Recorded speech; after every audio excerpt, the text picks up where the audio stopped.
right. So I want to thank you first and foremost for taking the time out to give the Boxing Voice this interview. And you seem to be a man that's a bit of a hot topic issue.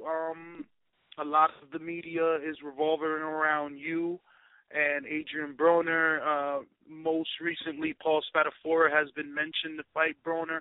I spoke with your co-manager, David Price. He tells me that you guys turned down the fight, but Michael Woods put out an article yesterday saying that you're still in the running. So I guess we wanted to come to the horse's mouth and hear it straight from you. What's going on with Broner and yourself?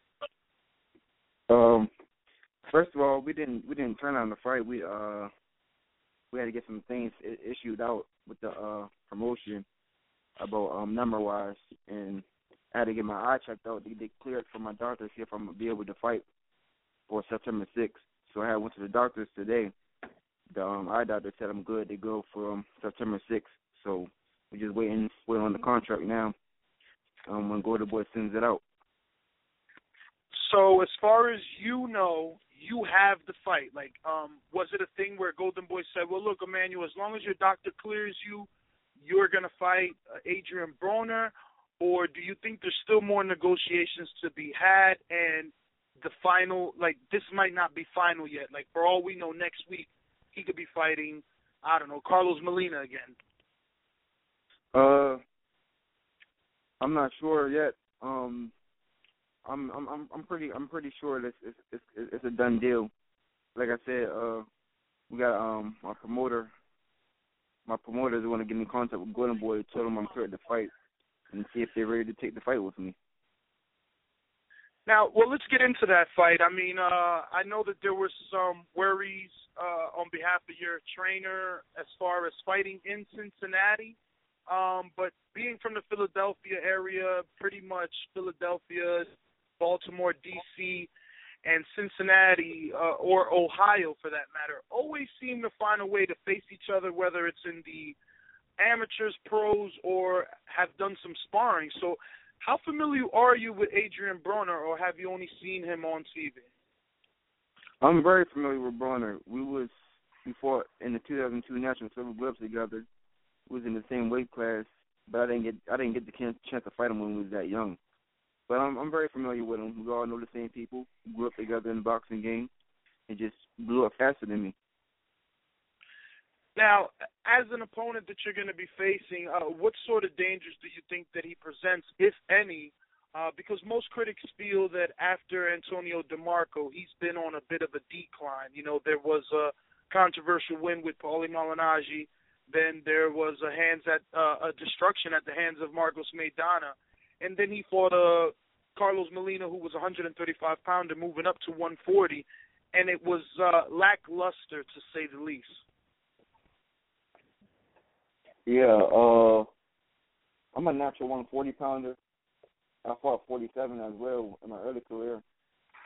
Broner is really a 135-pounder.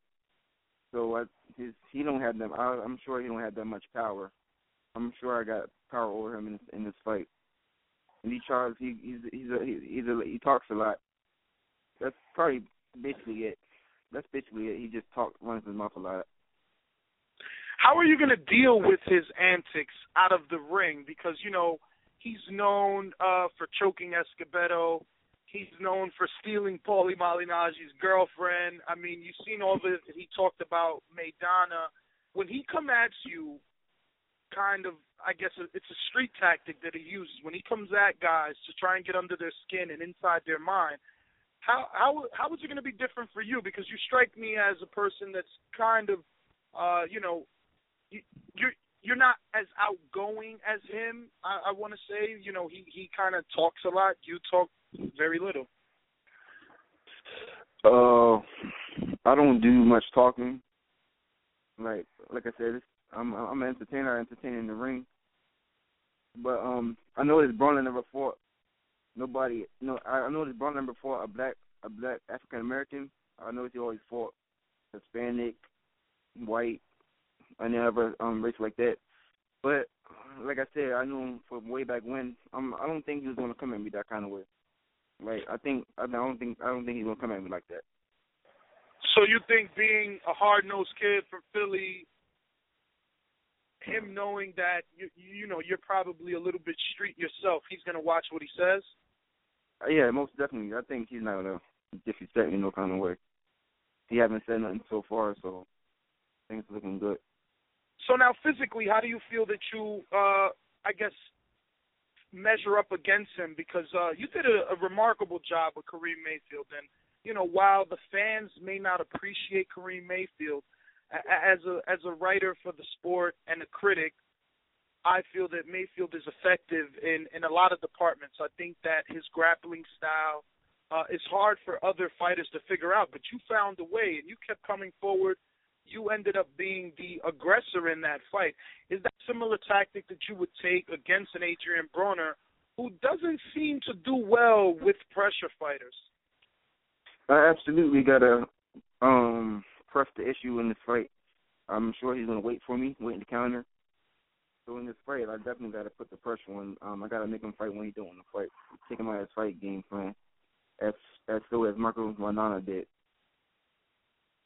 Now, without, I guess, getting outside of your character, but knowing that this is the biggest fight of your career till date, do you think that you'll be a little more outspoken so that the fans can get to know a little bit more of who Emmauel Taylor is, being as though that, you know, fighting Broner, I mean, his ratings are great. We can say what we want about him, but people love him on television. He does over 1 million views. So once we tune in, the world is going to be tuning into that fight. So are you just going to let your hands do the talking, or you'll give everyone a little bit of everything to show that you are not only a good fighter, but an entertainer as well? I'm a quiet person, but I'm sure I can speak a little more on this fight to people that want to know. Now, just for I guess, kicks and giggles, what would happen if Adrian Broner attempted to choke you out at the weigh-in like he did to Sensei Escobedo? I had to smack him. All right. Well, you know, that's all I want to hear, because normally people get in the ring and they're a little intimidated by him. You know, clearly Marcos Maidana had no intimidation, and that's why the fight went that way. And that's a good thing. So you're feeling positive you're going to get this fight. Let's say at the end of the day it comes out you didn't get it. What direction is Emmauel Taylor looking to go? Next we're looking for, I talked to my manager, and next probably Marcos Herron, the one that fought Danny Garcia, if I didn't say his name right, or You mean Mauricio Herrera? Yes. Okay. Yes. Or they're looking at Rosamund Provakovic too. What was the last name? The one that fought Chris Algieri, I forgot his name. Oh, Ruslan Provatnikov. Yeah, you're Ruslan. Yeah. Wow, now that's a dangerous fight. You're dealing with a heavy puncher there. What do you see in Ruslan that? I deal with heavy punchers very well. I can take a punch. And I got great defense. His punches wouldn't affect me. If you want to bring the heat, I bring the heat with him too. So we'll just be going at it the whole 12 rounds or whatever rounds we're going, because I can fight when he wants to fight. I'm not just going to stand there. I'm gonna fight with him. His power don't scare me at all. So you're willing to fight Ruslan, and you're also willing to fight Mauricio Herrera. Now, this is a guy that beat Ruslan. This is a guy that arguably beat Danny Garcia. I mean, a lot of people feel he upset Danny Garcia.